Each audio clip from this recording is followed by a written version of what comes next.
We're not live. Yeah. It's 5 o'clock. Showtime.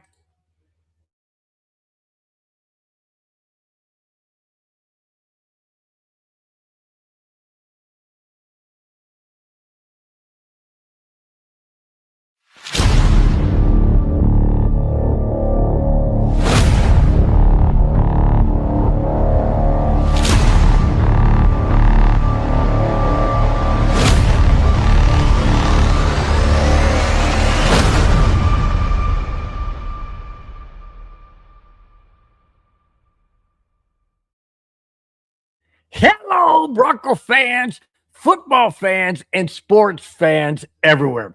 Welcome to the Broncos Buzz. Spence, start us off. Ladies and gentlemen, boys and girls, children of all ages, Bronco fans, welcome to tonight's episode of Broncos Buzz. Tonight, we're going to talk about wagering, the good stuff, the bad stuff, and did I do that? Also, is Bo Nix playing on an ankle? And we talk about another ESPN guy thinking he's mightier than and more powerful than everybody else in the world. This and so much more on tonight's episode. We're so happy you guys could join us. Bill, I am tired and exhausted. I played 5 games beach volleyball last night. After we were chatting, my mind just going and going and going. I could not fall asleep until 1 a.m. I don't know what. And what time did you have to get up? 5:30. So everybody, have 4.5 hours.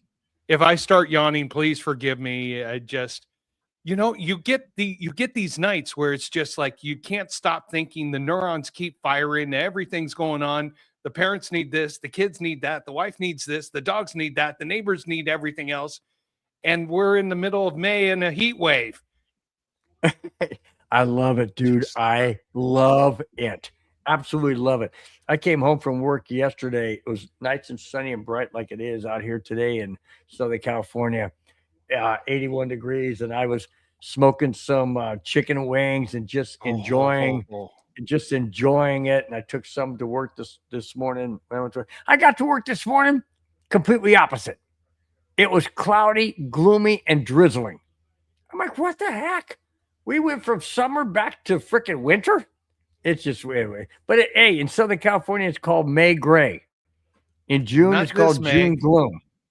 Oh, wow. Not really this May. Some of it, yeah. Some of it. Spence, other than your volleyball, how was your week? It's been good. Been exhausting. Reading so many contracts, my eyes just go sideways. And reading too many licensing agreements, reading too many clinical trial contracts, and the best argument I think I've had in a while was getting into an argument over the word derived and dividend. Well, wait a minute. Didn't Clinton once say, and I don't want to get political, but I'm just saying, isn't the word, what was the word? Isn't the word, what did he say? Isn't is or something like that. I don't remember. You know what I'm talking about. I don't talk about politician talk because they twist words and I know, but I'm just saying, but I guess the point I'm trying to make is people take words and try and twist it to the best of their to their side. And that's called a word salad. It's called a word salad. Yeah, well, I know a politician who did that for 4 years. But anyways, we won't get that direction. But other than that, your week was good? Week was good, yeah. I'm looking forward to getting some rest and relaxation. Kids don't have any sports tomorrow, so it's like plan play dates so that they can be out of the house and I can have. Holy smokes! What are you going to do with yourself if you have no place to go? Just like fall asleep all day long or what? Catch up on 10 pages of to-do list items.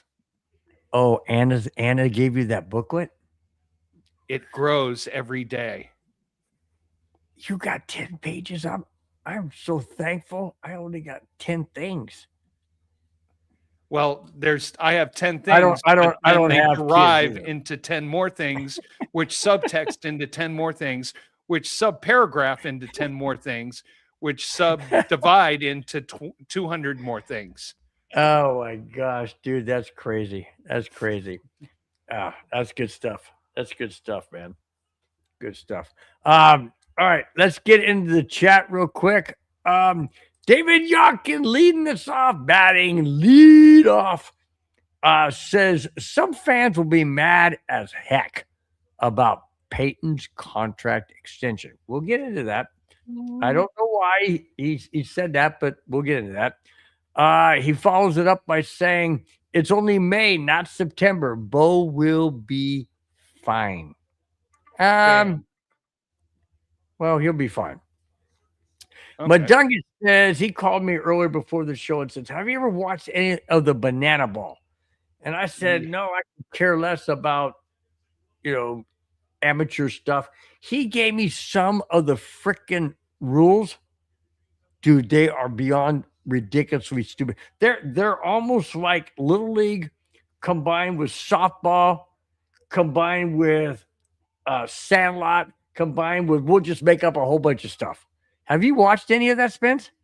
I've watched a little bit. I don't get into it. I mean, there was some virus who used to play for the Broncos who played in a game and an at bat.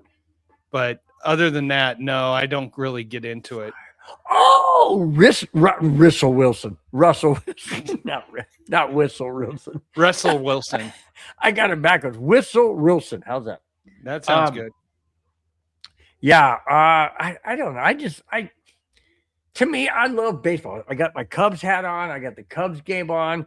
The Cubs have won 15 straight games at home, tying their highest mark since 1935. They've won 9 straight in a row, whether it be home or away. Team is on fire. I mean, I can't get into amateur stuff when I got real stuff right here.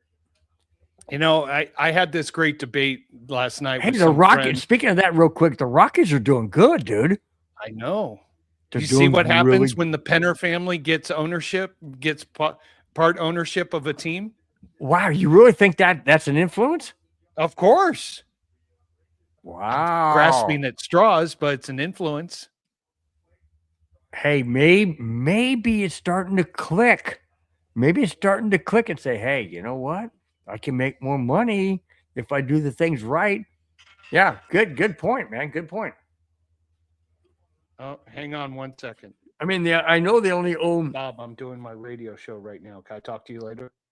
Oh, yeah. I know they only own 40% of the ownership, but hey, 40. Look what Tom Brady's doing with the Raiders. He doesn't own 40%, and he's making an influence. It's all about being that person or being that group. Well, it's all about wanting to build a legacy and build a successful organization for the long term instead of the quick buck in the short term. And if you're looking for the quick buck in the short term, your team's not going to be successsaul. So, I agree. But Dungus is talking about the banana boats. I mean, the banana ball or whatever. Says, say what you want, but they are playing in the Brave Stadium in Atlanta and sold out. Of course, it's sold out. The tickets are probably $3, and you're not getting baseball, dude. In my opinion, you're not getting baseball. Sorry. Say what you want. I mean, enjoy it. Have a good time. Find it entertaining, whatever you want. But to me, it's not real solid baseball. I'm sorry. I'm hardcore. It's entertainment baseball. It's not hardcore competitive baseball. Well, I want the real thing.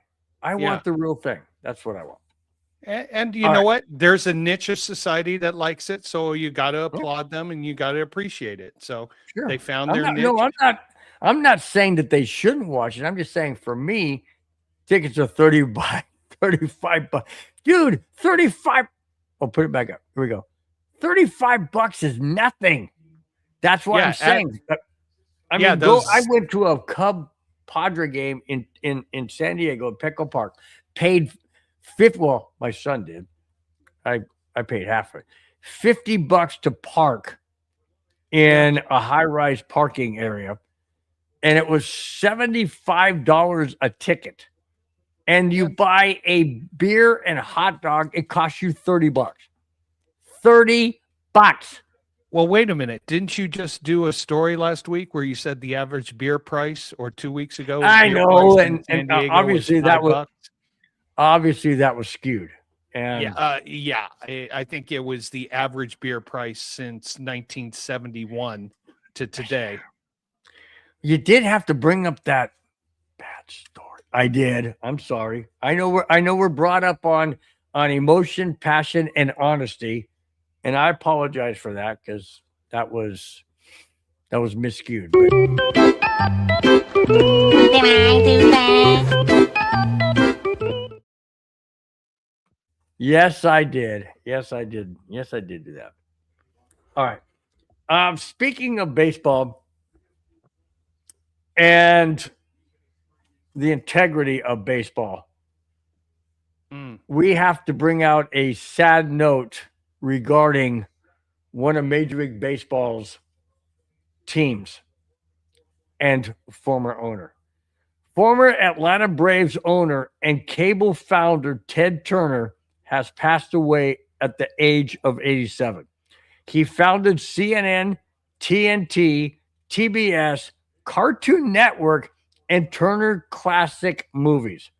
According to CNN, Turner passed away from dementia causing memory and breathing problems.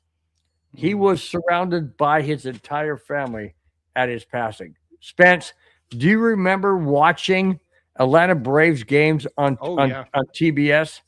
Oh my gosh. I mean, when you couldn't watch your home team, the Atlanta Braves were always on, and we would come home from school and get something to eat, get a snack, get our homework done. And it's 4:00. And guess what's on TV? The Atlanta Braves. You've got Dale Murphy. You've got Bob Horner. You got Phil Niekro. You've got Glenn Hubbard. You got Steve Bedrosian, who was one of the first recognizable closers. You got Brett Butler, who was a center fielder who buzzed around all over the place. Atlanta Braves became America's team because they were on cable TV for the entire nation.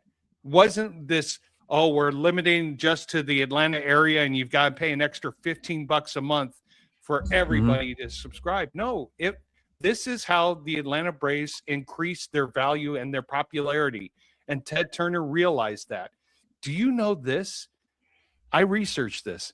Ted Turner was a manager for one game in 1977 against the Pittsburgh Pirates. He had fired the manager and was the manager for one game against the Pittsburgh Pirates in 1977. Wow. Now, I know that Ted Turner was instrumental with the Braves as the owner and bringing in TBS so that everybody across the country with cable could watch. In my opinion, they call it the Dallas Cowboys America's team.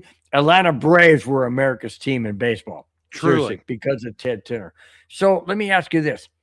Was he not only an owner of the Braves and established a network so that everybody across the country could watch their games, but he was more than that. He was an entrepreneur. He saw a vision outside of baseball.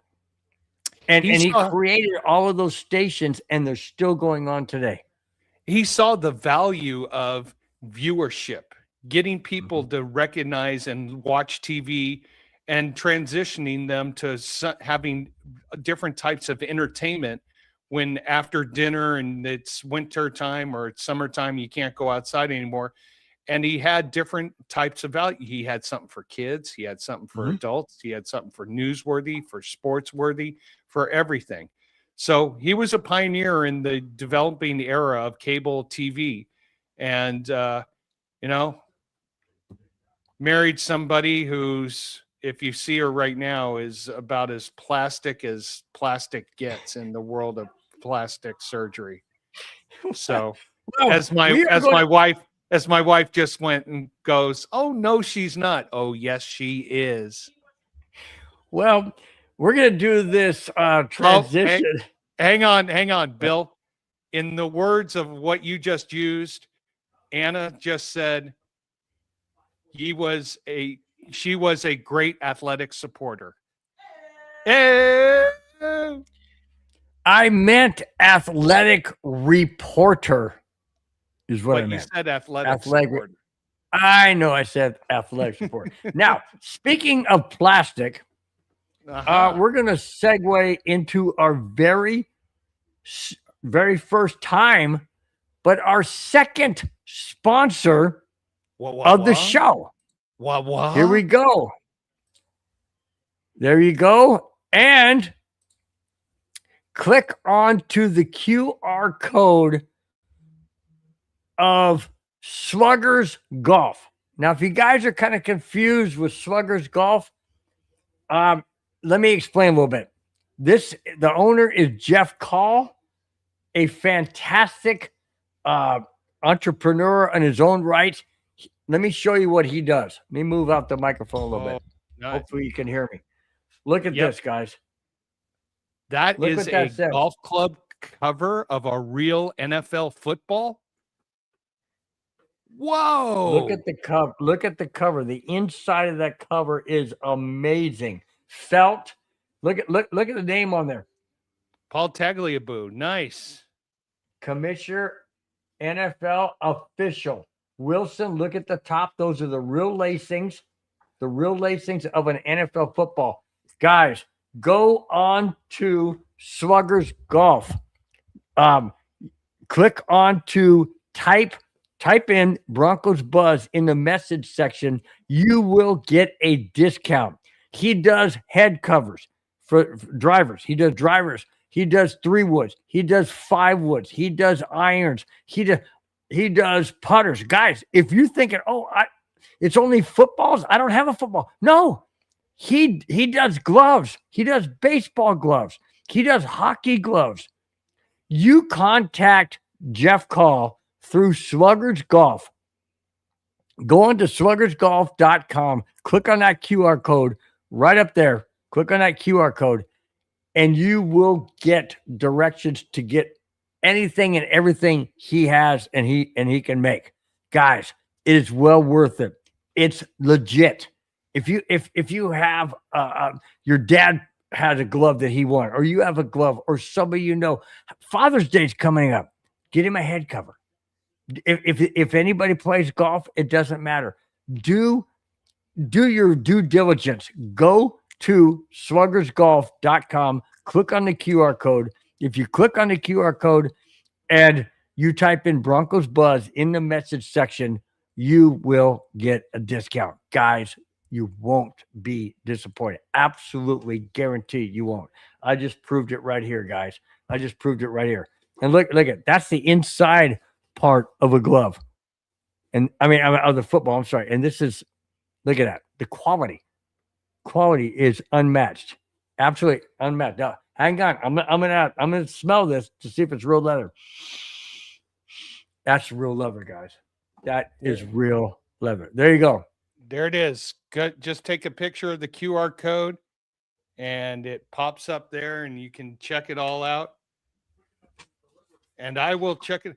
I got a few good friends who are golfer fanatics. So we'll definitely push this on to them and see if we can. And Father's Day's coming up. So that's what I'm saying. So think about it. Think if you have a football sitting around. Let me show you something real quick. Hang on. Let's see it. I'm gonna give this to Jeff next Thursday. Look at this one. I got this. This is just a little miniature football, but I got this Bronco one. I like that to be put into a head cover. Why not? Be used for your driver. There you go. So, hey, guys, he can do anything. This guy's amazing. He really, really is amazing. So get in touch. Check out his website. Check out the QR code. Please mention Broncos Buzz.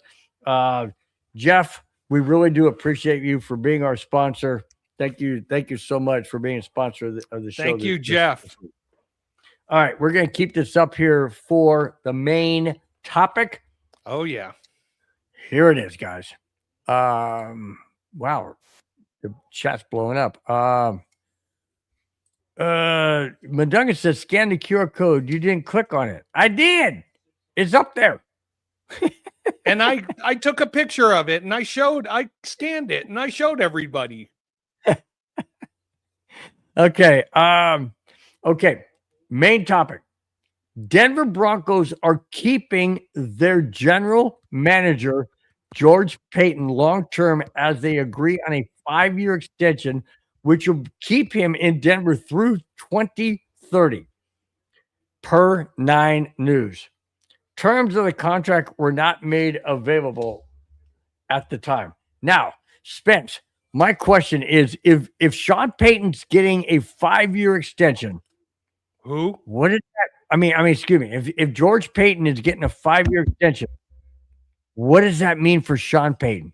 Sean Payton's contract is up in 2 years or 1 year. Am I not mistaken? He's got 2 years. It goes through the end of the 2027 season. Do you think he gets a 3-year extension to make it 2030 with George Payton? I think it's all going to depend on how he acts or performs this upcoming year. He's going to have a much tougher schedule, although if you look at the road games compared to the home games, which we'll talk about later, more favorable there, but also the new structure of how the offense is going to be. Sean Payton is not going to be the offensive play caller per se right now. So is this new mentality and leadership structure and org chart going to work for Sean Payton? Are the Broncos going to have success here in 2026 like they did in 2025? I think it depends on how the Broncos perform in 2026. That's going to lead to a possible contract extension for Sean Payton. But let's be fair. The attitude of the Broncos before Paton got here was horrible, ugly, and full of viruses. He's brought in good leadership. He's brought in good players. He's brought in help to lead, bring in a culture that is developing and wants to win and is not looking to gouge the Broncos for every last penny because they care about a legacy. So you've got good leadership in the right position right now, propelling the Broncos to take bigger steps forward. Well rewarded, well worth it. Now let's see if the rest of the coaching staff can come up and follow through with the leadership. Going to be an interesting year for the Broncos coming up here in 2026. A lot on the line. Let me give you some. Go ahead. No, I was saying a lot of things that a lot of expectations for the Broncos here in 2026. All right, let me give you the last last 6 years of Sean Payton's key acquisitions that he has drafted. Not Sean Payton, I'm sorry, George Payton. In 2021, Pat Surtain, Quinn Miners, Caden Stearns, Baron Browning, Jonathan Cooper. 2022, I'm only highlighting some. 2022, Nick Benito. Let's see. Montrell Washington, although he's not on there anymore. Greg Dulcich, he's not on there either, but they were drafted. 2023, Marvin Mims, Riley Moss, Alex Forsyth. 2024, Bo Nix, Jonah Ellis, Troy Franklin, Devon Yell. 2025, Jaden Brown, Barron, RJ Harvey, Pat Bryant. That's it. 2026. We haven't seen him yet on the field, but you got Jonah Coleman, you got Justin Jolly, Miles Scott, who signed, Dalen Bentley. These guys are instrumental. I don't know why I keep saying that. George Payton has been absolutely spot on with these guys. Yes. Starting with Pat Surtain on up. How in heaven's name could they have not signed him? How could they have not extended him? Because if he wasn't extended, I guarantee he's going back to Minnesota. And I'll tell you the one best move that he did, bar none, getting rid of the virus. Oh, absolutely. And by the way, that was not his draft choice. No, not draft choice. That was not his trade. That was a trade that wasn't under his. Well, no, that was done. That was done by his predecessor. Yes. Which. Yeah. Unfortunately, he got rid of the virus. That's the important thing. Yeah. Absolutely. I totally agree. Joshua, what is up? Since what's the realistic prediction for the Broncos fraudsters? I mean Broncos season. Whoa. Oh, wow. All right, fraudsters? Joshua. No. It's Joshua's entitled to his opinion. Joshua, I'm going to say right now, it will be double-digit wins for the 2026 season. So, and we got to go back. You missed a few here. Brad, what's happening, my friend? How you doing? Good evening, fellow diehard Bronco fans. It's Friday evening, and it's time for the Best Broncos podcast. Thank you so much, Brad, ever with your host, Bronco Bill, and that other guy. Hope you guys have a great night. Wow. Thank you so much, Brad. Golly, Thank you, Brad. Really appreciate that. Follow that up with Clayton Heron. Hey, Clayton, how you doing? What's up, Clayton? What's up? And make sure you smash that like button and share, guys, with all your neighbors, friends, loved ones, besties. Well, it could be in-laws, outlaws. Hey, whatever you want to call them. Go Avs. Absolutely. Now, I don't have my Avs hat on. It's right here. I don't have it on because they don't play till tomorrow night. Have my Cubs hat on because they're playing right now, and they're playing the Texas Rangers, and they're up 1-0, and they're trying to win their 10th game in a row. God, they remind me so much of the 2016 World Championship. That's amazing. Anyways, yeah, thank you so much for your support there, Clayton. Appreciate it. Happy Mother's Day. Yes. Before we go any further, yes, Spence, I know you have a mom that watches this show regularly. My mom is in heaven, so I still say Happy Mother's Day to her. Happy Mother's Day to your mom, Spence. And all those moms out there this coming Sunday. I'm married to a Hispanic woman. We take care of her mom, who's 97. Mother's Day falls on the same exact day as the American Mother's Day. Mexican Mother's Day is always May 10th, regardless what day it falls on. This year, it falls on the same day, Sundays. Guys, no matter whether you follow the Mexican tradition, the American tradition, doesn't matter. Mother's Day is this Sunday. Guys, give thanks to your mom, because if it wasn't for her, you wouldn't be here. Happy Mother's Day to each and every mom out there. Amen to that. Well said. All right. Let's see. What do we got next? The boss over here. What's that? Oh, yeah. Well, she's a mom. Yeah, I know. She's a mom. Absolutely. Okay. Oh, hang on. Sorry. Victory lap. Yo, victory lap. What's up, victory lap? We winning winning a chip. A tortilla chip? A potato chip? A poker chip? An ice chip? I don't know. We're winning a chocolate chip cookie. Hey, chocolate chip speaking of a chip, I had a chip in my windshield and it's cracked all the way across. Safe flight return. Safe flight replay. Yeah, I got it. I called them up. They're supposed to come out on Monday and replace it for $400. Yeah. But I get a lifetime warranty. So that means if anything happens to it, they come out and replace it for free, and they give me brand new wipers, and they give me a little type of a tint on there. So hey. Amen.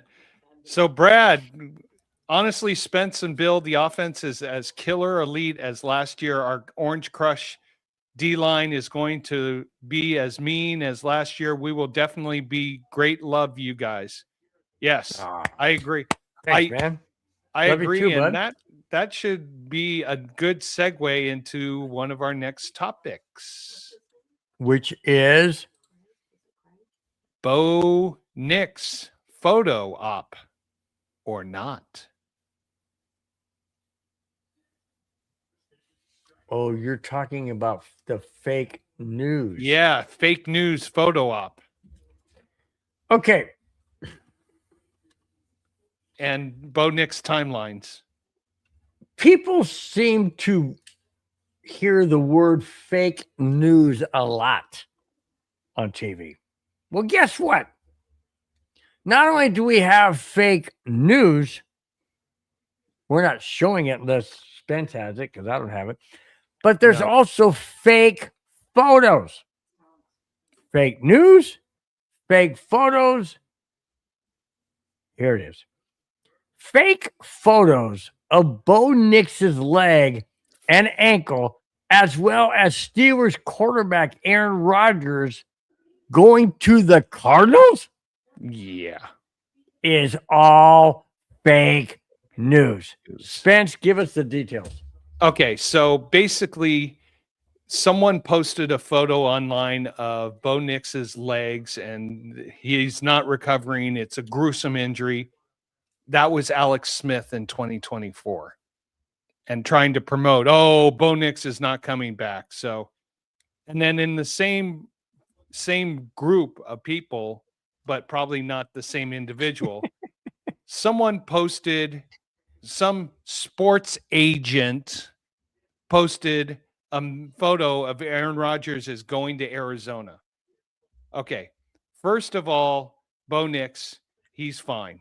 He's recuperating. They've altered some of his timelines, and I think it's for the better. The more time because this was a severe surgery, as I've shown you guys before with what my ankle went through, that you want to do everything to make sure for the long-term development, regeneration, and health of the ankle. So I'm not in a hurry to have him come back for May OTAs, for June throw rounds, for July, mid-July, early training camp. If he's ready to go come training camp time, all the best to him. As for Aaron Rodgers, I mean, Pittsburgh Steelers, enough of the games. Aaron Rodgers, we know that photo was put up by your sports agent trying to get you leverage. He has only one place to go, and that's Pittsburgh. He can't go anywhere else by his contract that he signed. Yeah, he can't go anywhere else. The Rooney family that I knew were hardcore businessmen. They would not put up with this junk. So you guys figure it out. He's not going to Arizona. Arizona just drafted a quarterback, hopefully to start anew and rebuild. So for Aaron Rodgers to go there and destroy yet another franchise does not make sense. This is a leverage play by Aaron Rodgers. Aaron Rodgers, sports agent. Bottom line there. Boy, have the Pittsburgh Steelers fallen on hard times. You had Russell Wilson, and now you got Aaron Rodgers. Back-to-back drama queen viruses. I mean, can you be any more dysfunctional? I mean, seriously. Oh, speaking of dysfunctional, we've got a thing later on in the show that talks about players who went to new teams. Oh, wait till you hear this. Talk about dysfunctional. Anyways, what do you mean go Brewers? Oh yeah, brewing Yeah. beer. Oh, you mean those Brewers? Oh, I thought they meant the baseball team. The I thought they guys meant the who brew baseball team. beer for a living, absolutely. Go Brewers. You guys are the hardest working, most underappreciated people. Oh, I thought he meant the baseball team. I'm sorry. Yeah. Hey, Mark says Caleb Williams is your daddy. Who's he Yay, referring Mark. to? He's a Chicago fan. Chicago Cubs? Chicago Bears. Caleb Williams ain't my daddy. It's a useful metaphor. Oh, got it. Rudy from South Carolina. Nice. Says hello, brothers. Hey, what's up, man? Apparently, you both are a couple of beers short of a 6-pack. Let me check my 6-pack abs. Yeah, a little short of the 6-pack abs. What the heck you talking about, dude? Okay, on the heels of the Bo Nix situation with the fake news, this is real news. Mm-hmm. Here it is. Bo Nix's recovery from his ankle break and subsequent cleanup procedure will sideline him till at least mid-July, per Sean Payton. What? I know Spence mentioned that, saying that, hey, he thinks this is all well and good, the whole bit. Hang on. I've got a comment on here, and I want Spence to follow up. Does this set the team back, or does this hopefully keep Nix from another procedure on his ankle in the future? Spence, if he doesn't get reps and put pressure on that ankle and feel what that ankle can do under 7-on-7s or whatever they do to get ready for the regular season, how in heaven's name is he ever going to be prepared? So he went through a procedure to clean up some scar tissue and other things. So once his ankle heals from that, he's going to do physical therapy, and the physical therapy that they do in the NFL is a lot more detailed and impactful than what you guys, any of us, would ever do in the real world. So he's going to get all this experience really pushing that ankle as much as it can, re-strengthening it, rebuilding it, getting it back up to normal, so that when training camp does start in mid to late July, he'll be ready to go. As for the reps, I think he just needs to feel comfortable with the receiving core. How many reps did he get in preseason games last year? Didn't we all complain that he only got 1 or 2 series and was pulled out there before that? Yeah. In fact, I think it was someone on this show who said that Stidham should be the starting quarterback because he was performing a lot better. I know. Did I do that?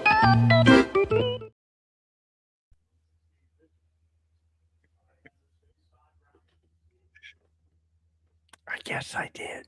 I'm sorry. I apologize. But you know what? He's gone through this before. But I think that this is just precautionary steps, precautionary measures to make sure that this ankle is going to regenerate, rebuild, and re-strengthen from all the previous injuries that he didn't have the right type of surgery. So I would say this: if it's mid-June and he's not doing some kind of physical therapy, then I would start showing the red light of concern. Right now, I'm not concerned. Let him properly heal to the magnitude that he can perform for the long term. Okay. All right. I would agree with that. I'll go with that. Does this next topic shock you? And here it is. The Indianapolis Colts have not picked up quarterback Anthony Richardson's rookie contract for the 5th year.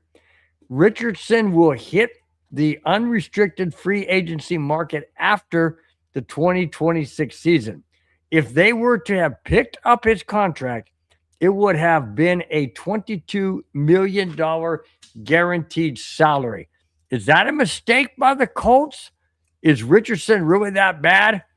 Or what do you think the mindset of the Colts is on that?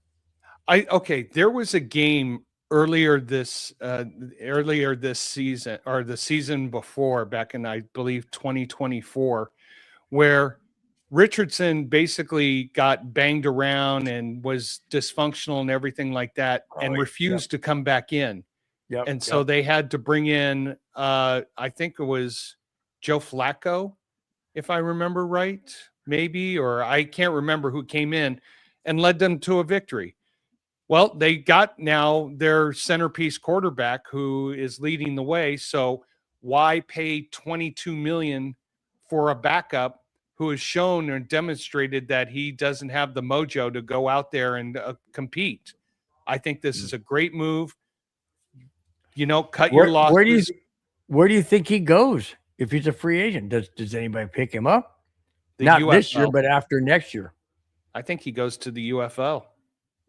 I don't think anybody's going to be picking him up. Wow. He needs to rebuild his reputation after walking off the field and then refusing to come back in. And he's not getting any playing time this year unless they're desperate. So, wow, that's crazy. But it's a good business. It's a good business move for the Indianapolis Colts. Cut your ties, cut your losses, but it helps your salary cap. And Richardson becomes an unrestricted free agent after the 2026 season. Will anybody pick him up? Anything's possible. Yeah, anything is possible. We're going to get into anything possible in just a few more segments. This topic surprised me because of who this person is. The Minnesota Vikings have signed former 49ers wide receiver Juwan Jennings to a 1-year, $8 million deal. The deal's worth $13 million with incentives per NFL Network's Tom Pelissero. This was finalized yesterday, Thursday. Jennings is expected to fill the role left by Jalen Naylor, who signed with the Vegas Raiders. My question to you is, why would the 49ers get rid of him? Why would they let him go? And is that a great fit in Minnesota under their head coach? I as you can hear in my voice, I'm trying to understand both sides of this.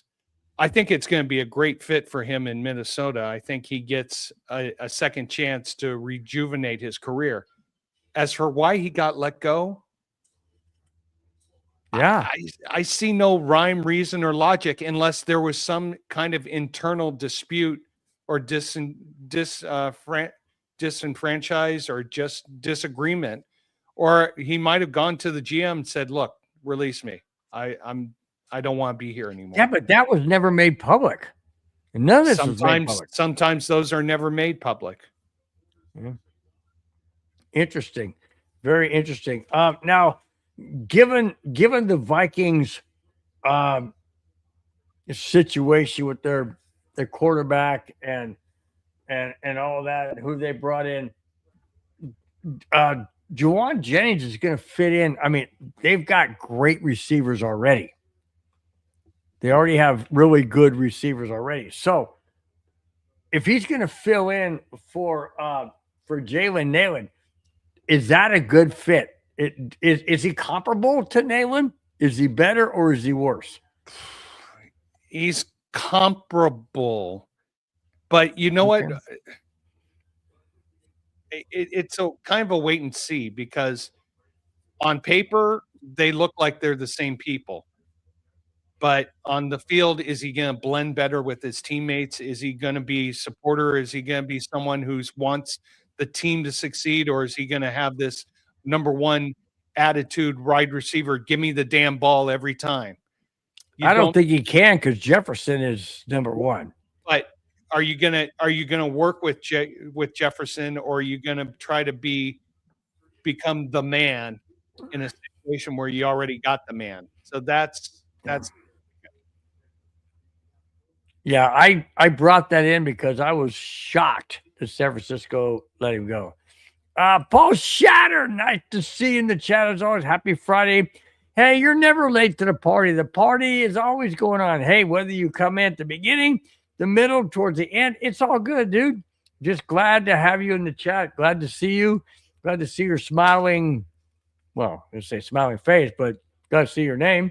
So it's always a good thing, man. Really do appreciate it. Thank you so much. Thank you so much. All right, Spence, do we do this? Do we do this now? Of course. Do you got something you want to throw out there? No, not yet. I'm waiting for a buddy of mine to what timing. What? Yo. Oh, Spence, gee, dude, money. what happened to your Kentucky Derby pick? Too many Konas. What happened, dude? Oh boy. Well, let's play it. Here we go. Did I do that? Yes. What'd you do? did that.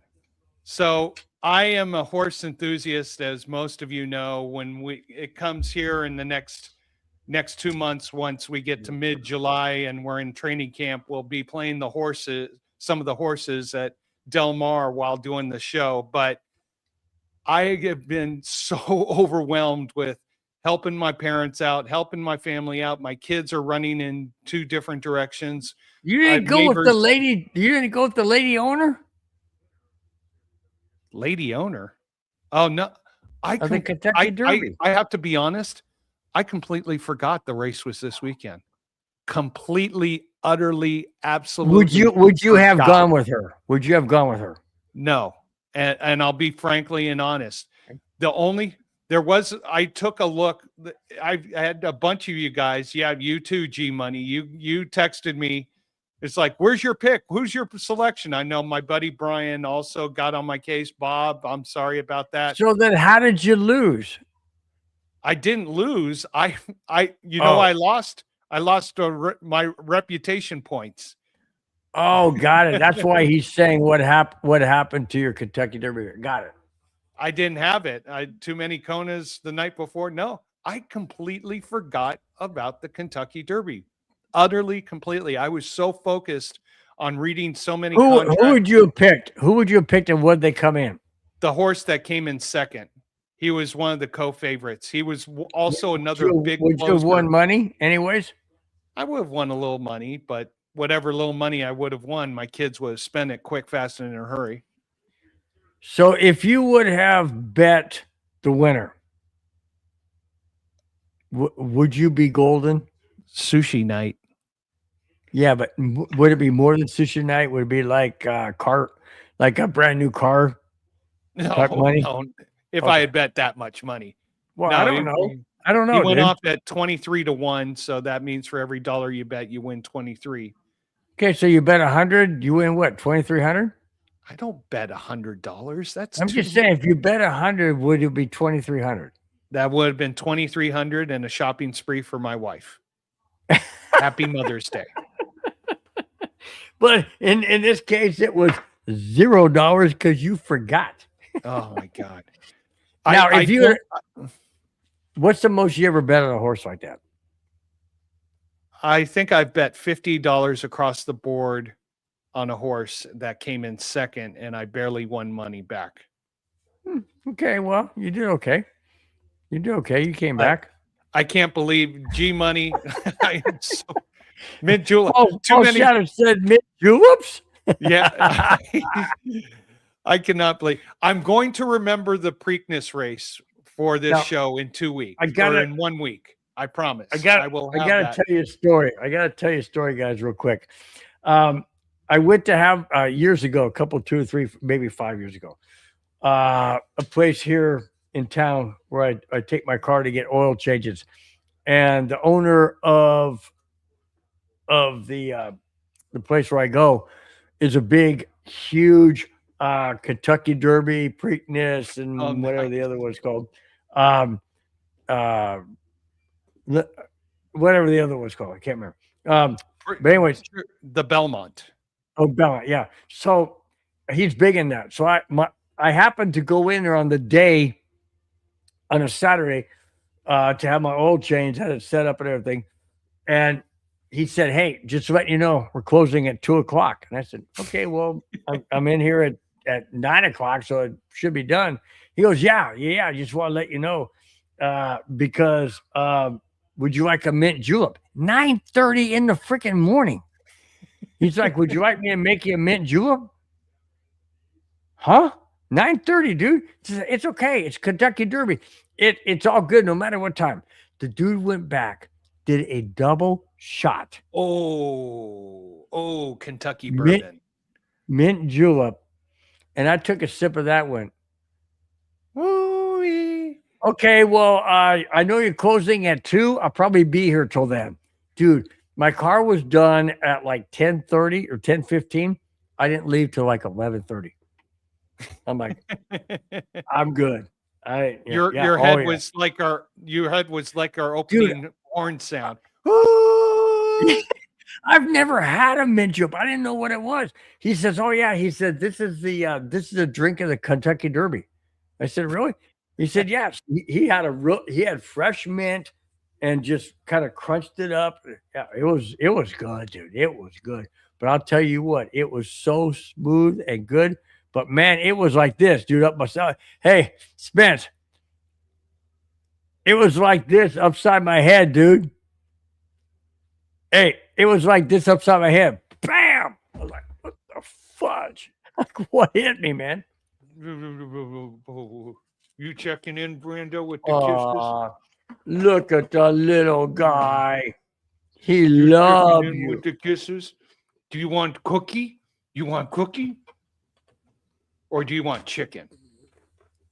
No, he wants a mint julep. Okay. Do you want mint julep? Mint julep. Oh, you're there. Mint julep. Oh, yeah. Oh, mint julep. Oh,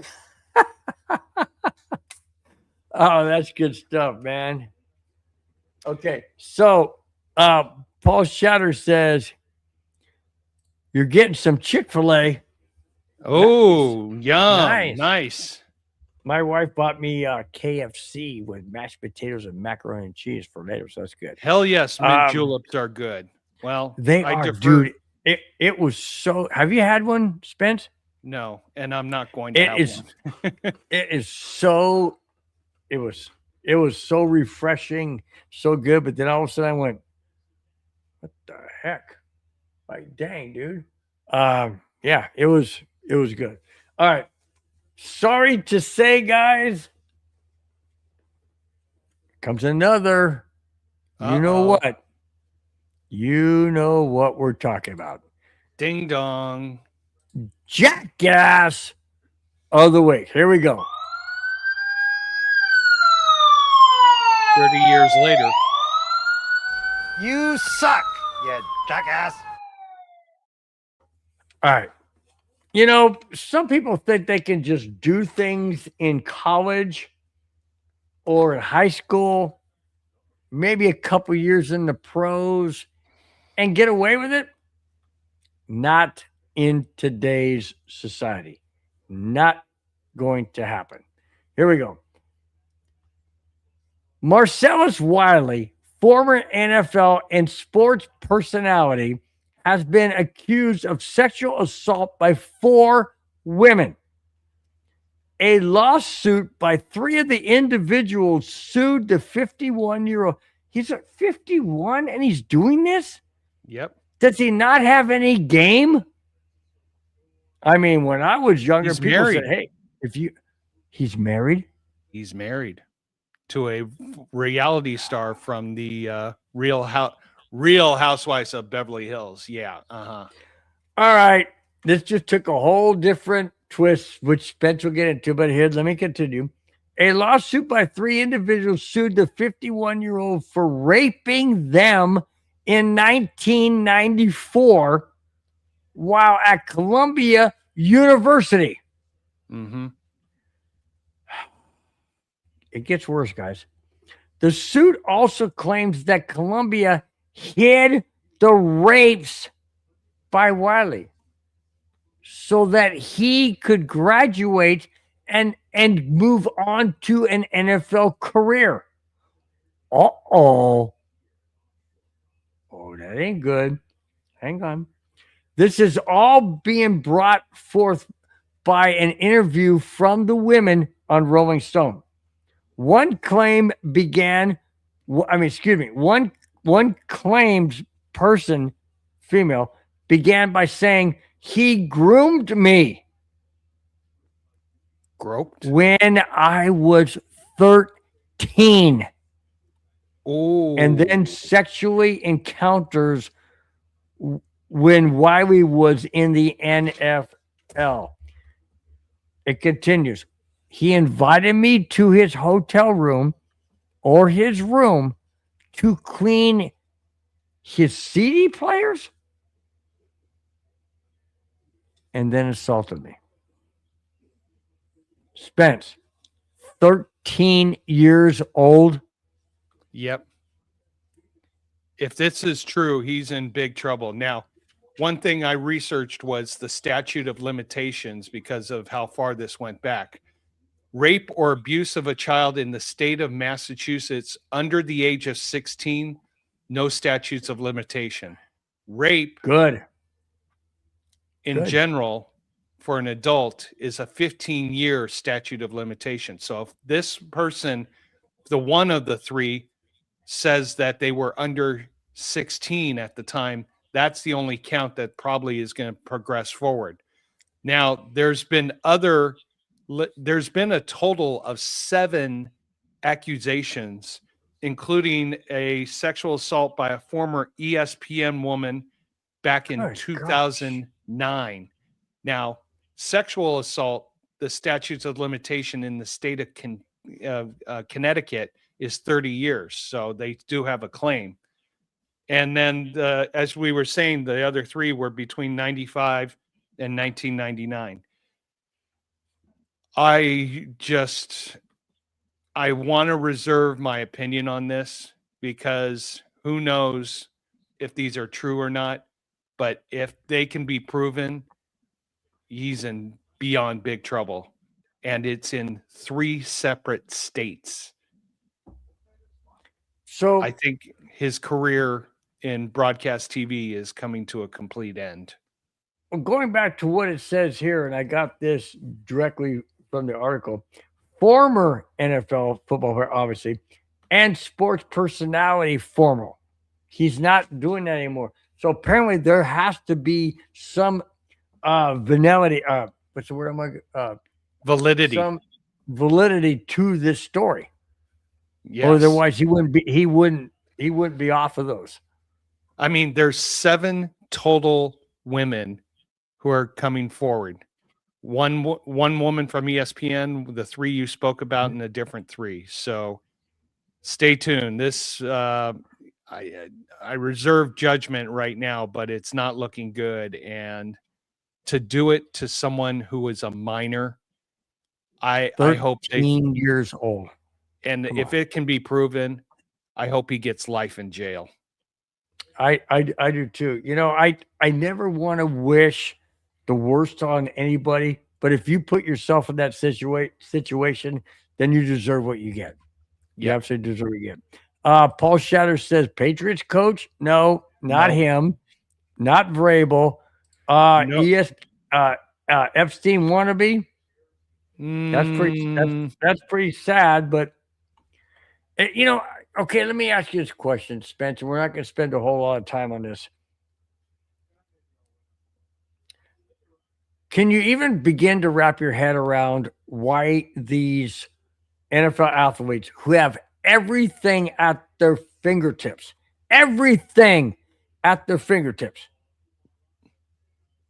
have to stoop this low? It's what I've been talking about on this show so many times. You get to this level where you think you're invincible. You can do whatever you want. You can get away But with whatever you want. 13? 13, it could be, you want to know something? It could be 13, it could be 10, it could be 80, it could be 50. when you get to that mind frame and that mentality that you're invincible, that nothing you can do no wrong. And if something happens, just throw money at it. But not anymore. I mean, like I said, he's innocent until proven guilty, and we're not jumping to judgment here. But if these facts come out true about a 13-year-old, I hope they castrate him and put him in jail for the rest of his life. I do too. Absolutely do too. I've got a 14-year-old grandson. I got a 9-year-old granddaughter. I can't even imagine, not my 14-year-old grandson, but I can't even imagine my 9-year-old granddaughter. I don't even want to think about it. I don't even want to think about it. Hey, you know, I have a 9-year-old daughter who pops in on this show here and there. I am so scared because she's gorgeous, and she is going, when she becomes a teenager, I mean, my receding hairline is going to be gone. I'll be. You better have a shotgun ready, buddy. Oh, I'm going to need 3 shotguns. I know what's going to happen. She's going to be like, Daddy, can you just have Billy just go? Dump Billy, Johnny, get rid of Johnny. How about this? How about this? The day she comes home and says, Dad, I want you to meet my boyfriend. Oh, he is going to be wishing he did not meet me. Have you ever seen the show Leave It to Beaver? Oh yeah. Okay, they're gonna be like Ward Cleaver and very. Remember how when Wally wanted to date and June Cleaver was saying, "Oh Ward, you don't let him date, and that kind of stuff." And yeah, you're gonna be like that. No, I'm gonna be worse. I'm gonna be De Niro and Meet the Parents. Yeah. I mean, every father knows that movie by heart. So, castration should be a punishment. Going commando like the movie. Okay. Yep. Yes. Cubs just hit a 2-run homer. They led 1-0 after 1. They now lead 3-0 after 4. They're going on their 10th straight road win. Seiya Suzuki just hit a 2-run homer. Sweet. Against Nice. Texas. Well, we missed a comment earlier from Clayton Huron, who's doing his forecasting.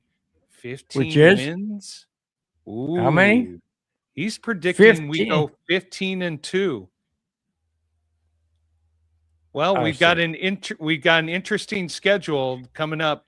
So, Bill, and we will get into that towards the end, but before that, we have some fantastic news regarding the 2026 NFL season.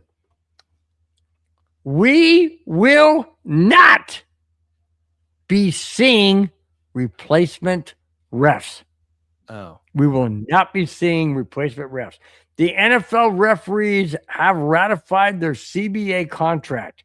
This means the 2026 season will have NFL referees and not replacement refs. This also means there won't be any conditional replay review, which was going to be in place for the replacements. Now, the replay review was going to be any controversial play that normally doesn't come up in the normal CBA referees that we have, the NFL referee have. The replacements were going to get this conditional replay, which meant if there was controversy, the booth up above was going to signal and say, stop, we're going to let this be reviewed in New York. That's not going to come into play now. My thought is, why not continue this into the regular season with the regular refs? Why not make the game more fair like they're doing in baseball with the ABS for calling balls and strikes? Why not continually make the game better? So if you're going to have replacement referees, which are not, but if they were going to, why not have that conditional replay review in the regular season with the regular referees? Why not make the game better? Why not make the game more fair? If it's a penalty on the field, but they don't call it, then it should be reviewed. Just like on the ABS. Last night, the Cubs won the game by a ball that was called a strike by the umpire. And the batter for the Reds tapped his helmet and said, no, I want to challenge that. It turned out to be a strike. So the Cubs won the game. Why not have fairness in all sports? Why not have technology in all sports? Spence, do you agree with that, or do you not agree? I agree that there's got to be some level, but how do you control it? I mean, when a call that is good call, but the fans all hate it and they go boo, boo, boo, boo, overwhelmingly, is that going to influence anything? I think not having it right now tells me that they haven't clearly defined it to an But then how could format. they have done it with the replacement refs?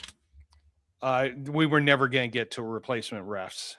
Okay, so that was just basically a work in progress if there would have been replacements. If there would have been replacement refs, it would have been a disaster, and it was kind of a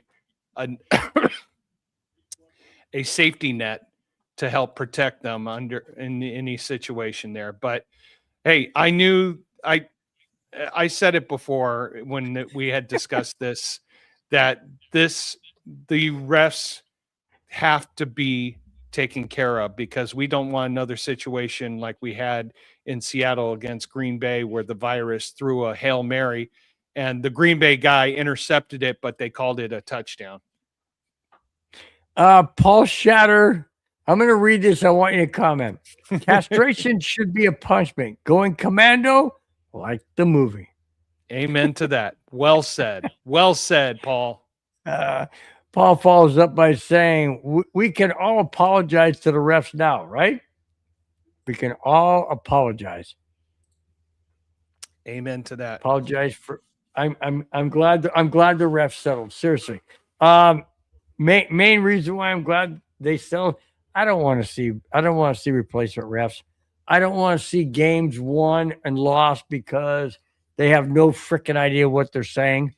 No idea of what what is going on when they see it was an absolute debacle. I think what would you say that was 2020 or 2015? No, I think it was 2011. 2011. Yeah. And the Monday night game that pretty much ended the strike, and the owners are like, okay, we'll accept your demands, because here's the thing. Go ahead.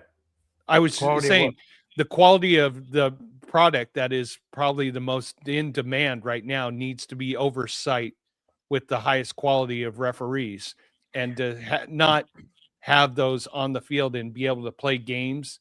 You're going to have games won and lost by ugly calls, and you cannot risk that to the integrity of your product to the public. Well, not only that, but you have these owners paying millions and millions of dollars to these athletes, and they're getting screwed because the referee made a bad call, and now your team was in the playoffs. Now they're not in the playoffs, and all because you've got incompetent referees. The integrity of the game needs to be played. If it's going to be played at the highest level, it needs to be refereed at the highest level. Amen. And I'm that way with all sports: hockey, baseball, football, basketball, whatever. It needs to be officiated at the highest possible level. Anything less than that, now you're watering down what we're paying high dollars to watch. And I am so glad. And I know people up there going to say, oh, the referees suck. I hear it in hockey all the time. Referees suck because they made a bad call. Okay, whatever. Okay? Go try to be a referee. Yeah. Bottom line is this. Have you guys watched, I'm going to just point this out. Have you guys watched baseball lately? I watch the Cub games all the time. Do you know those referees are accurate 99.9% of the time? When a player taps his helmet and says, I want to challenge that, 9 times out of 10, he's wrong.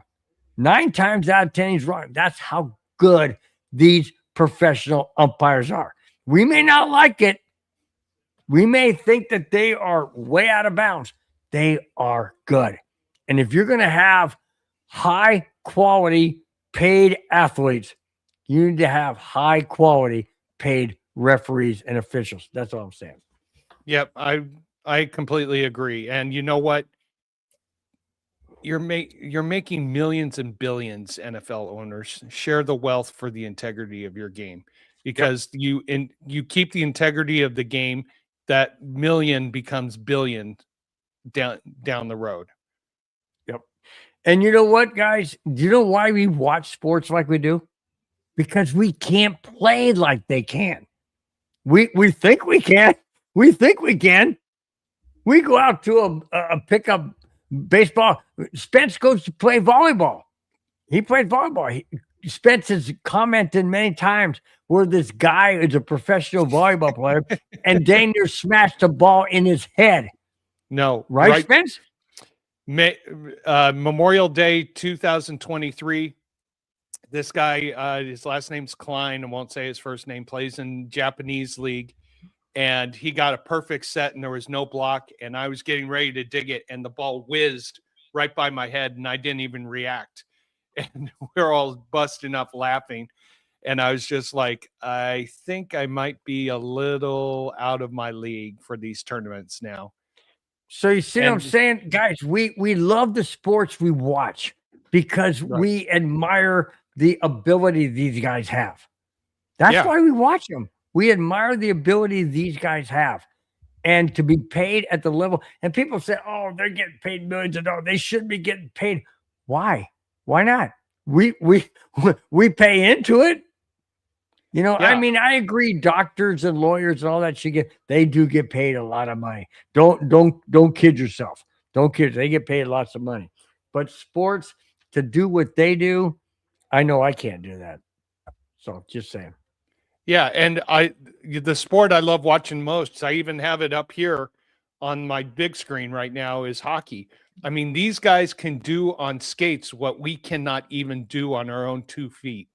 Yep. And I'm just, you know, even though the Kings have been eliminated and Montreal is up 4-1 over Buffalo here with 16 minutes to go in the third period. Wow. Montreal's winning? Montreal just scored a goal. It's just the watching it and just an amazement how great, incredible the hand-eye coordination is, the footwork, all this and all that. We got a 2-on-1 that he just scored. All right, on. Let me interject this, Spence. Go for it. You got a guy going down the ice full speed, 200 feet. That's what the length of the rink is, 200 feet, flying down the ice. Stops on a dime on a blade about that thick. Has control of the puck with the stick on a guy on him and able to shoot the puck accurately past the goalie. Tell me that you and I could ever do that on our own 2 feet. Ain't no happening. We couldn't even do that walking. Exactly. Yeah. Exactly. That's why I love hockey. It's incredible. Hockey and football are my 2 favorite sports to watch. Yep. Basketball, I cannot watch professional basketball anymore. I can't watch basketball. Basketball is college basketball, okay, but professional, no. It just no, thank you. Now, speaking of great athletes, great segue into this, Spence. Speaking of great athletes, here are the top 5. Kevin. I'm sorry. I put it up. Kevin Underwood. Hey, Bill, if you had a chance to coach a team beside the Denver Broncos, who would it be? Oh, I know who it would be. Chargers. No, any sport? Are you talking football or any sport? Because if it's any sport, I got it. If it's any sport, I got it. Not that I'm a great coach. I'm not a great coach by any stretch of the imagination. But if we're talking any sport, I personally would love, and I know you guys are gonna laugh. But I personally would love to coach my grandson's baseball team. I would. Nice. I would love to coach my grandson's baseball team, just because I could feel part of his of being with him, constantly working. I have a he says football.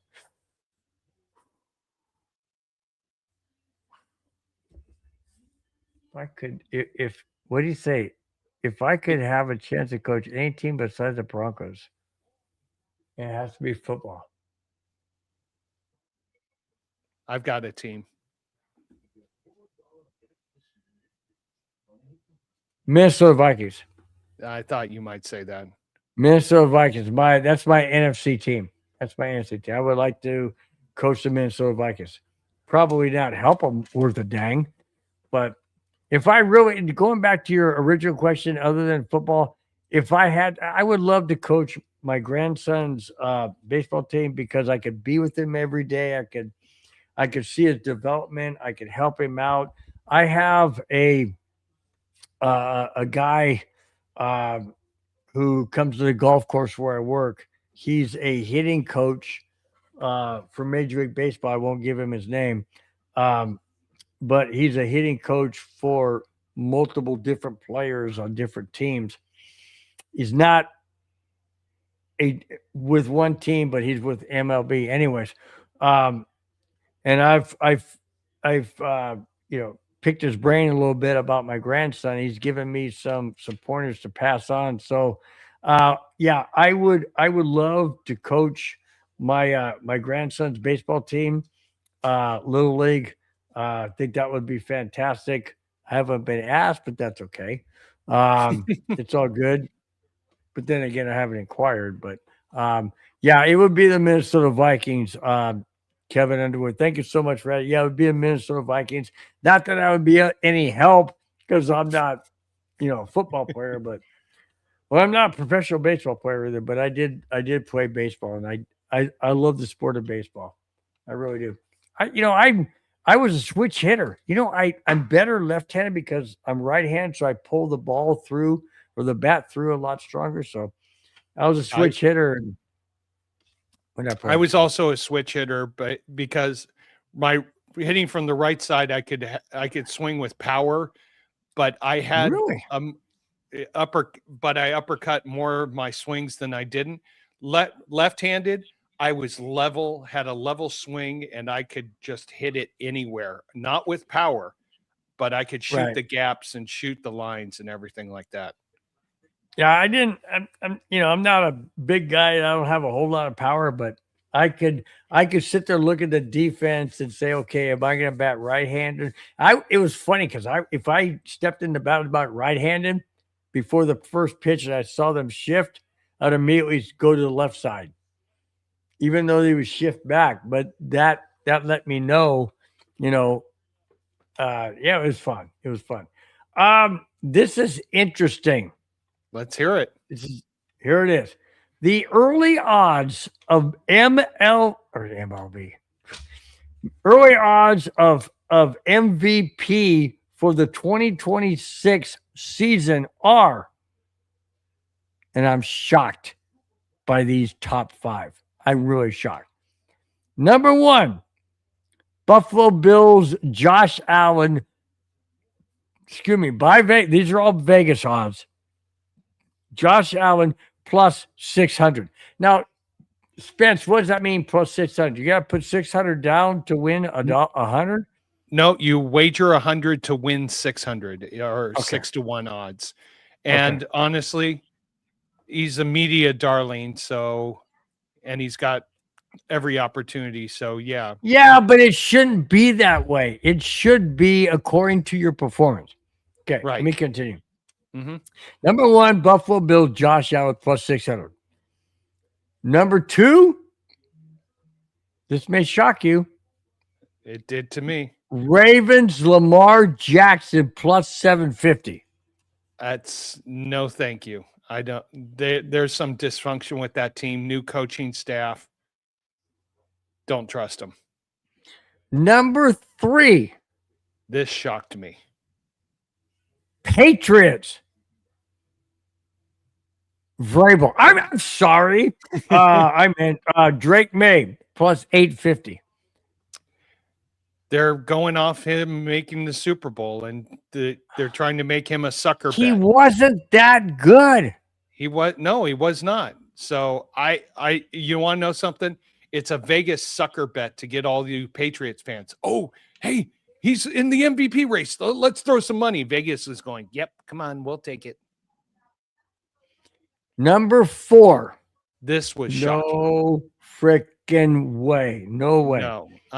Bengals, Joe Burrow plus 1,000. You know what? If Cincinnati ever got some defense, I see it, but that's going to be his challenge. If Cincinnati ever got a team. No, they have an offense. They have an I offense. know, but they just don't have a complete team. That's what I meant. That's they why don't I have a said complete team. defense. Yeah. And receivers. Yep. The next one And is offensive one. It shocked me. And number 5 should never be on this list because I'm going to throw up after announcing this name. I'm just going to say plus 1,100 from an LA team called the Chargers. Justin Herbert. Yep. No way. No, how could Justin Herbert be an MVP? Are you serious? Can you make Spence, let's go down. Let me go down the list real quick. Can you make any can you put your stamp on any one of these guys? Let's start out with this out. Josh Allen. Can you put a stamp on that? Yes, Okay. I could put a stamp. Lamar Jackson. No, I don't trust him. Drake May. Don't trust him at all. Even Joe worse. Burrow. Again, if they got a defense, yeah, kind of. But not a full stamp. Not a full stamp, half stamp. All right. Justin Herbert. No, thank you. He's End so discussion. injury prone. End of discussion. There Now, go were ahead. a few other. I saw another because Bo Nix wasn't on that list you sent. So I saw It wasn't. I got a different list. They had Josh Allen at 5.5 to 1, Lamar Jackson at 6.5 to 1. Here's the shocker at 10 to 1. They had Patrick Mahomes coming off knee surgery. Patrick Mahomes was 10 to 1. They did eventually have Bo Nix listed at 35 to 1. 35? 3,000 plus 3,500. No way. No freaking way. But No way. it's the MVP is more of a popularity contest with the media than who is actually the actual MVP. I've said this many times, and I feel it in my heart. The NFL hates Denver. The NFL absolutely hates Denver. Well, They never wanted to give them a Super Bowl, although there was a Super Bowl in New Jersey. Yep. In open bad weather and conditions, but not in Denver. Because in Denver, you never know. The weather could be great, and you just wait 15 minutes later, and Doesn't matter. I know, but that's why they have these guidelines after that horrible Super Bowl in New Jersey. They have all these guidelines that you have to have a Super Bowl now. Yeah, well, whatever. We'll get one.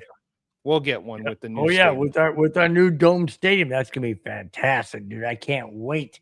Can't wait. All right. I'm gonna bring something extremely interesting to you, Spence. Bring it. Of the 5 players who were traded to other teams, Mm-hmm. which one will have the greatest impact for their new team? Here we go. Not going to be in order, just going to be said. Very interesting. Los Angeles Rams. I'm not going to name the player yet. Los Angeles Rams, Denver Broncos, Buffalo Bills, New York Jets, and Cincinnati Bengals. We'll start with Buffalo Bills. DJ Moore. I don't trust DJ Moore. I mean, he might help out, but it's a reach. Okay. The top or the question is, which player is going to impact their team the greatest? I say no. Okay. Dexter Lawrence, Cincinnati Bengals. No. Not going to impact? Compared to some of the other trades. Trent McDuffie, LA Rams. Yes. I think he's going to bring what they need there in the back four of that defense.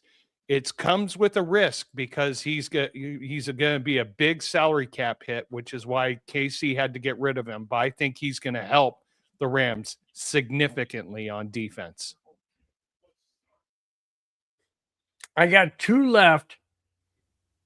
I'm going to bring the most obvious, and then one is going to shock people. Denver Broncos, Jalen Waddle. So where the Rams made us probably the best significant move on defense, the Broncos made the best significant move on offense, getting in a number one receiver without a number one attitude and someone who wants to be a part of the collective of this and team. He wants to win. And he wants to win. But he wants to win the right way. He wants to win he doesn't want to be the man. I think he did say that. He wants to be a supporting member and be another danger threat on offense. So this is going to work out great for the Broncos. I mean, yeah, they had to give up a first, a third, and a fourth to get Waddle and a fourth back. So essentially they gave up a first and a third and swap fourths. A big giveaway. Actually, a late first, which was really a early second. Right. But again, this is what you have to do to get better. So I applaud George Paton and his team on making this trade to really. And that's why Payton got his 5-year extension. That's why he got it. Well, we'll see if it pays off here in 2026. I think it will. I think it'll be totally fine. And the fifth, the sixth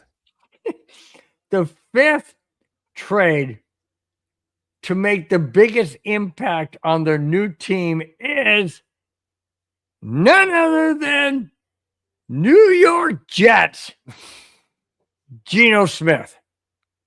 Seriously, Spence? Of all the other four I named, okay, let me name the other four again.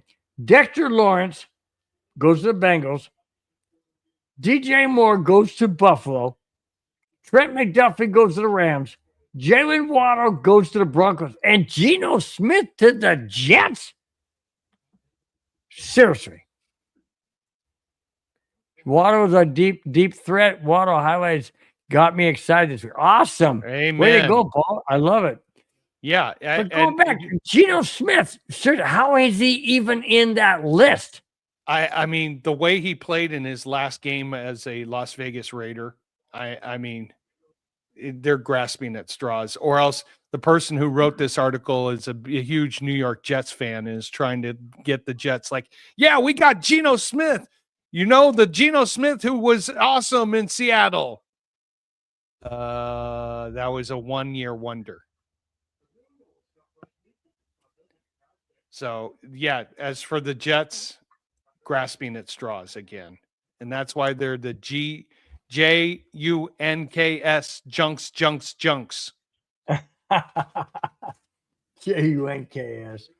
Oh my gosh! All right. Sorry to my buddy who's a big Jets fan who's watching our show. Okay, so we're going to Anna's favorite part of the show, the last two topics. Last two topics of the show are. Last topics, honey. Oh, she's happy. Oh, I bet. Okay. The Denver Broncos strength of schedule is ranked at number 15 out of the 32 teams based on last year's opponent's record, which is a combined .512. So a little bit above 50%. 50%. At least the teams most likely to make the playoffs as strong contenders are playing at Denver this upcoming season.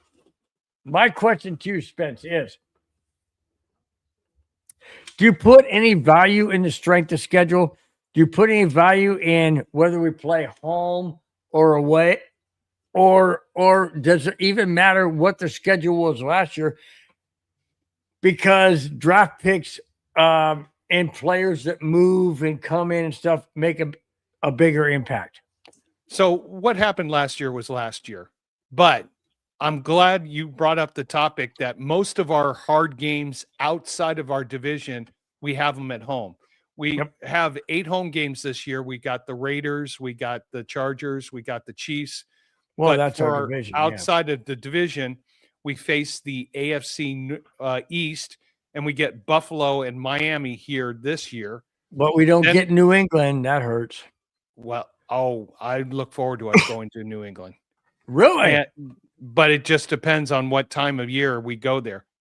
We face the NFC West, and we got lucky that we get the Rams in Seattle in Broncos Stadium. So that is going to be huge.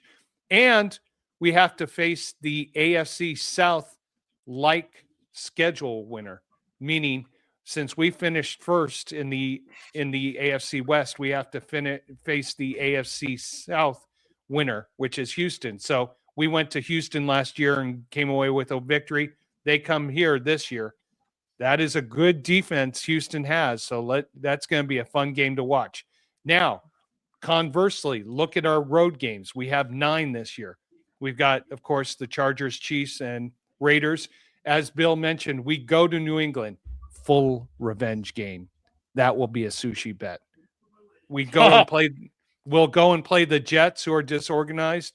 We go and play the Arizona Cardinals, who are disorganized. We get the San Francisco 49ers. Have to go to San Francisco. Okay, that might be a tough game. We have to go to Pittsburgh. Kind of, again, depends on the time of year. If we're going in December, if we're going in early November, October, September, got a great shot. And we have to go to Carolina. Carolina, an up-and-coming team, but it is the NFC South. So right now, I am not putting my name on any record like I did last year where I said we'd go 14-3. Which we did, but I am predicting we will have double-digit wins again this season.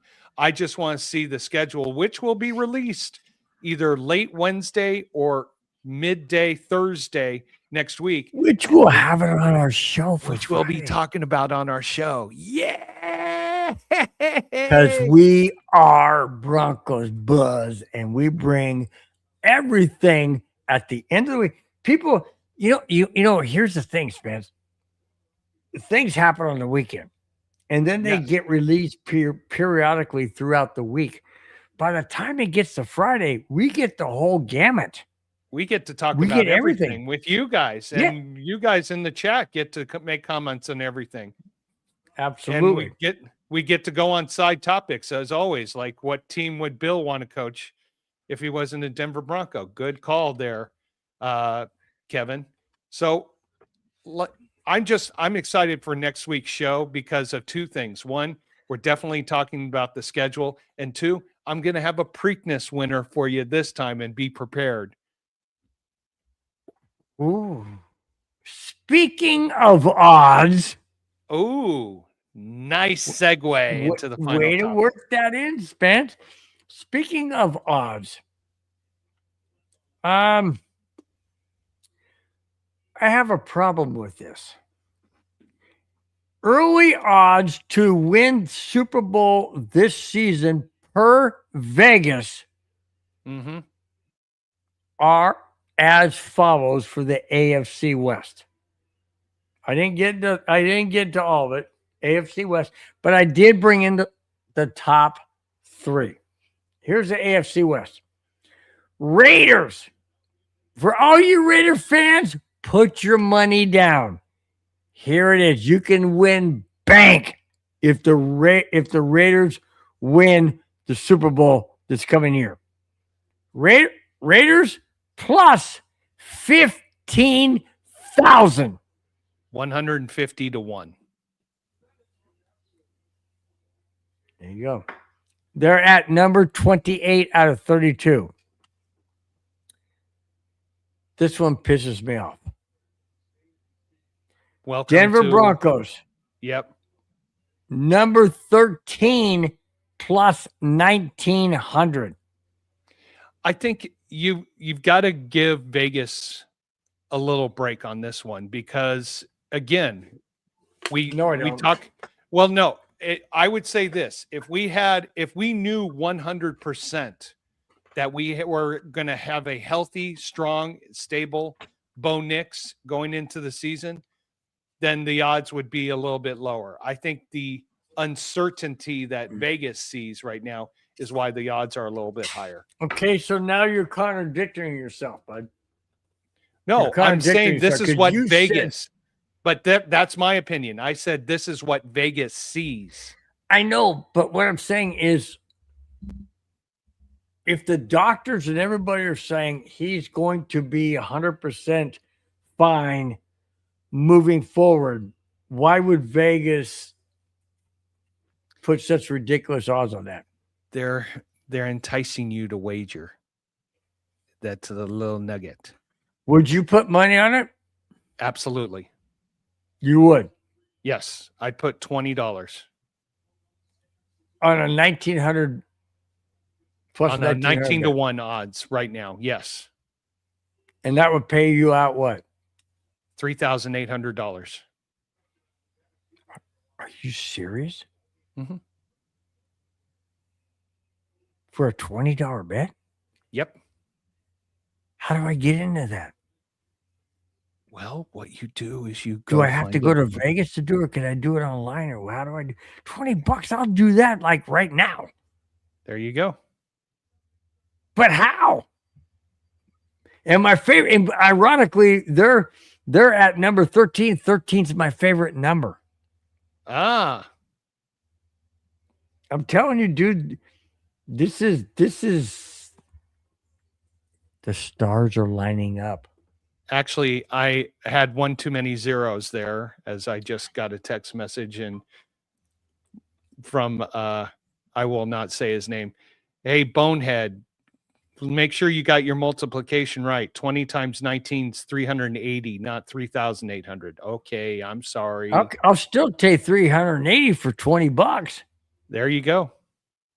I'll take 380, but I just want to know how to do it. So I got to go to a casino over here in Southern California. Spencer, you are the brains. How do you do that? I want to bet too. See? I have a friend who, back when we had the pandemic and we couldn't do much of anything, I was betting a little sum Too much of on anything. fo- So I on just bet football everything games. I had. On football games, and I built a nice healthy stack, and I keep just going betting through him. And he's like, well, you have this much. And I was like, oh, I need some money to go. So he cashes out. So I cash out. So I don't have an actual wagering account. I made a promise to my mom never to ever have a sports wagering account. And I said, well, Mom, is horse racing okay? She's like, yeah, but no sports wagering account. I don't have a sports wagering account. I go through a friend. Who has a sports wagering account? So he kind of I don't have my name on a sports wagering account. Horse racing account, yes, not sports wagering. See, Mom, I did make a promise and I listened. See, so he does it back door. It's okay. It's okay. Hey. All right. Raiders are at 15,000 at number 28. Broncos at 1,900 at number 13. Mm-hmm. That just leaves two teams left. Shocking. Chargers at number 8 at 1,600. 16-1. And the Chiefs, number 5 at Shocking. 1,500. Now, the top 3 to win the Super Bowl this 2026 season. You want to take a guess, Spence? Probably Seattle, Rams, and Baltimore. No, you got 2 of the 3. Oh, Buffalo. There you go. Buffalo Bills, number 3. Seattle Seahawks, number 2. Rams, number 1. My question to you, Spence, as we wrap up this show on our final topic, do you agree with all of those positions of favorites to win the Super Bowl? Not counting Seattle, not counting the Rams, not counting Buffalo, the Broncos, the Chiefs, the Chargers, and the Raiders. The one I Raiders, disagree yeah. with is the one I disagree with is the Chiefs. I mean, the Chiefs have gone through a restructure. Mahomes coming off major knee surgery, and I don't know if he's going to be able to perform. I wouldn't. So throw who would you put as a favorite for the AFC West then? Because right now it's the Raiders bottom, Broncos third, Chargers second, Chiefs 1. I put my Broncos at number 1. Broncos number 1, Chargers number 2, Chiefs number 3, Raiders an improving number 4. Okay. I'll agree. I'll accept that. I'll accept that. So you're basing the fact that Mahomes won't be 100% with his double ligaments damaged repair, but Bo Nix's ankle is going to be better. I think so, because that's an ankle as compared to a knee. Yeah. And so I have faith in Bo, and it wasn't a catastrophic injury. What Mahomes had was very catastrophic. Yeah. And I agree. And what Bo Nix's surgery is to do is to really solve the root problem that's been lingering for many years. So that's why he's had this more extensive surgery and a second extensive cleanup. So it's more of long-term, whereas Mahomes is fixing an urgent, immediate problem. Right. Okay. Spence, been a great show, man. Nice show. A lot of different topics. Really enjoy the chat. Want to thank our sponsor this week, our new sponsor this week. Let's bring this in. Let's show the QR code as well. It is Slugger Golf. What that means is anything you want it to mean. It's his brand. It is Jeff Calls. He's the owner. He does custom golf head covers, whether it be footballs, it could be hockey gloves, it could be baseball gloves, it could be anything you want. But this is the one he wanted me to show you off tonight, guys. Look at that. That's a baseball glove right there. You've Paul got the NFL football. There's Paul Tagliabue, commissioner. It says official NFL. The underneath part is the part inside inside of an NFL football. This is an actual NFL football. It's a Wilson. You see it right there. Look at that. Nice. NFL National Football League. This is not a joke, guys.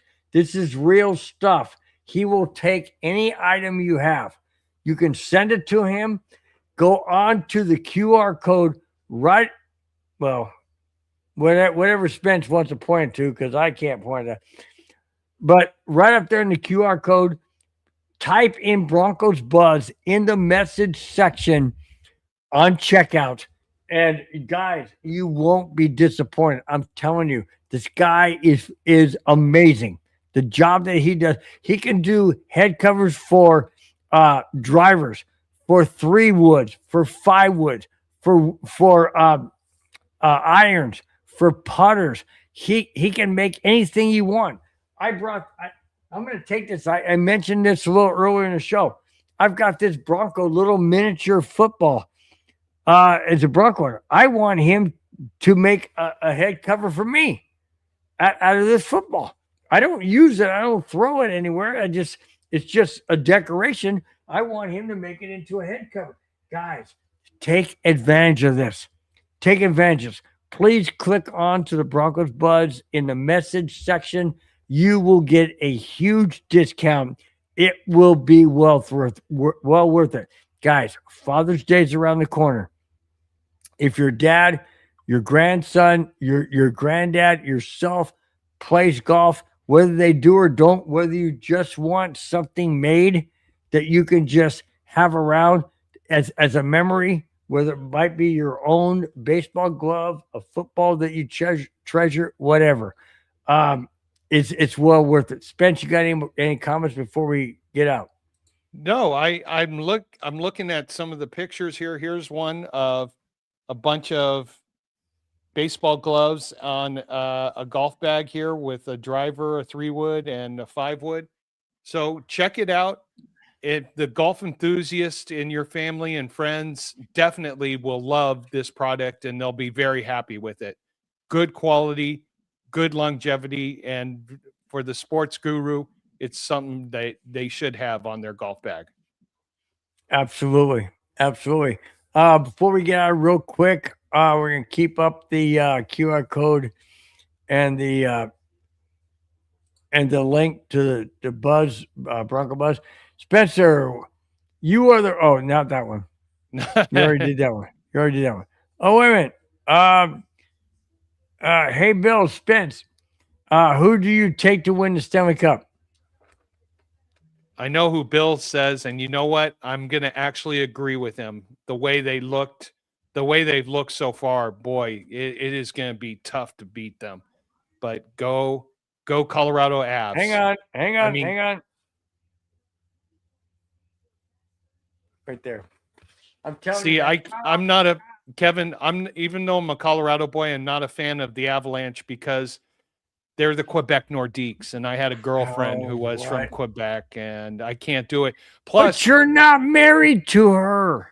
I know, but also I became a huge Kings fan. I've told the story.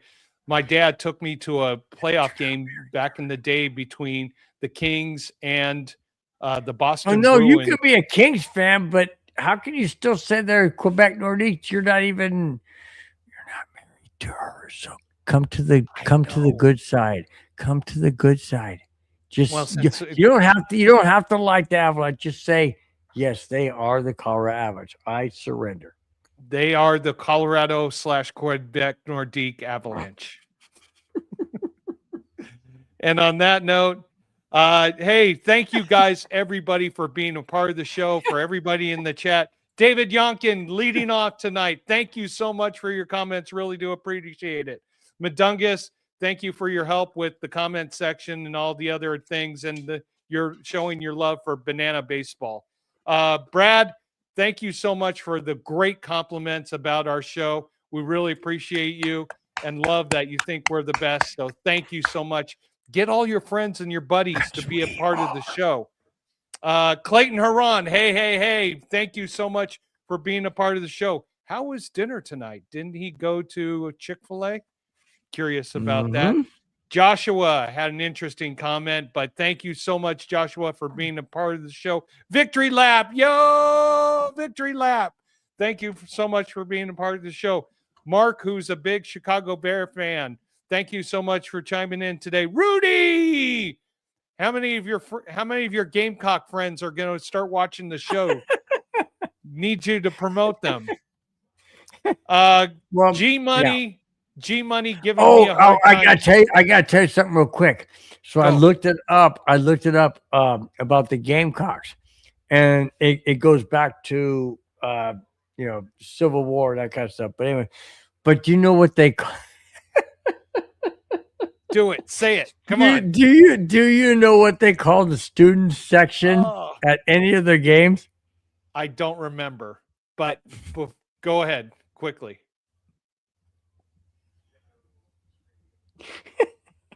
I want to make sure I'm accurate, so I better get it. Let me do it real quick, guys. Get Hold it on. really quick. Hold on. Bob Okay, Smith guys. joined in right at the end of the show. Here. I'll go on mute. Bob Smith, I had the root beer. It's downstairs. I had the ice cream. I was ready to go, but the show's ending. Dude, what happened? You had to have bro video game time? Anyways, thanks for chiming in at the end of the show here. Try next week. We're okay. We start at 7 Central, 8 Eastern, 6 Mountain, 5 Pacific. Come in. You forgot. Hey, you know what? We each forgot. So we're even now. Okay. No problems. Completely understand. But thank you for chiming in at the end of the show. No apologies necessary, Bob. Thanks for being a part of the show. Paul Shader, thank you for being a part of the show. Really do appreciate it. Kevin Underwood, some great questions tonight. Appreciate you being part of the show. Mom and Dad, thank you for the email and the text messages. Appreciate you being part of the show. I got to end it with G Money calling me out because I did not have a Kentucky Derby pick. First time since I probably was, 14 or 15 years old. So no worries. I appreciate you, G Money. I got you there. Bob, bye-bye. See you next week. We're on at 5 Pacific, 6 Mountain, 7 Central, 8 Eastern. We look forward to seeing all you guys next week, where we're going to talk about the schedule that just got released and my Preakness horse race pick. Bill, take us all out. All right, guys.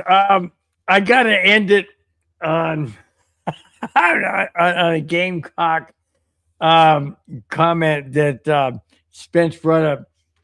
But before that, guys, love having each and every one of you here on a Friday night. Absolutely appreciate it. Once again, happy Mother's Day this Friday, this Sunday. Guys, treat your mom well. If it wasn't for her, you wouldn't be here. Love her, adore her, pamper her, do whatever you can, because you only have one mom. Guys, cherish her, and just happy Mother's Day to each and every single mom out there. Spence, on the heels of the Gamecock comment, guess what they call, and we will exit out of this. Guess what they call the student section at the Gamecocks games, whether it be baseball, football, basketball, whatever. The student section, guess what they call it? You tell me. Are you ready? Let's hear it. Bob Smith, cover your ears. The cockpit. We are done. Bye-bye. Fast lane when I pass in the street, bag of money in the passenger seat. Tempo's been asking for me on the road from the west to the east.